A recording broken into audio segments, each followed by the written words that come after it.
कौशिक नामक एक ब्राह्मण बड़ा तपस्वी था। तप के प्रभाव से उसमें बहुत आत्मबल आ गया था।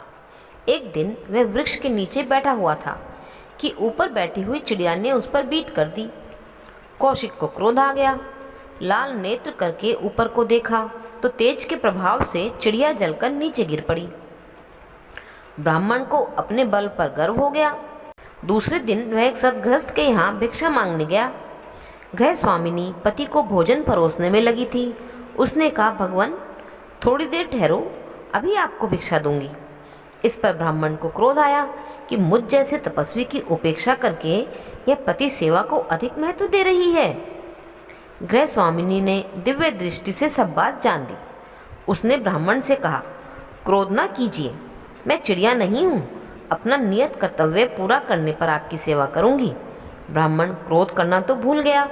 उसे यह आश्चर्य हुआ कि चिड़िया वाली बात इसे कैसे मालूम हुई। ब्राह्मणी ने इसे पति सेवा का फल बताया और कहा कि इस संबंध में अधिक जानना हो तो मिथिलापुरी में तुलाधार वैश्य के पास जाइए, वे आपको अधिक बता सकेंगे। भिक्षा लेकर कौशिक चल दिया और मिथिलापुरी में तुलाधार के घर जा पहुंचा। वह नाप तोल के व्यापार में लगा हुआ था।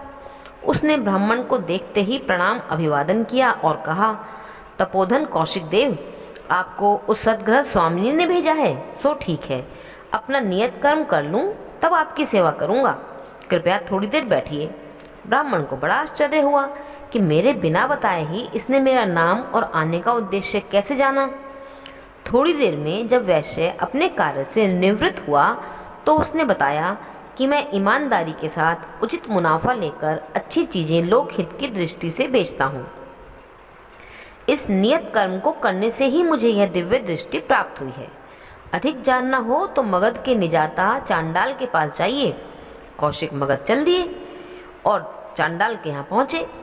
वह नगर की गंदगी झाड़ने में लगा हुआ था।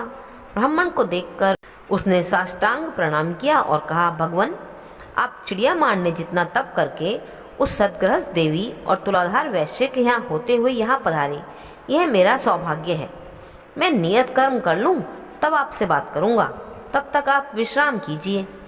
चांडाल जब सेवानिवृत्ति से निवृत्त हुआ तो उन्हें संग ले गया और अपने वृद्ध माता पिता को दिखाकर कहा, अब मुझे इनकी सेवा करनी है। मैं नियत कर्तव्य कर्मों में निरंतर लगा रहता हूँ, इसी से मुझे दिव्य दृष्टि प्राप्त है। तब कौशिक की समझ में आया कि केवल तप साधना से ही नहीं, नियत कर्तव्य कर्म निष्ठापूर्वक करते रहने से भी आध्यात्मिकता का लक्ष्य पूरा हो सकता है और सिद्धियां मिल सकती हैं।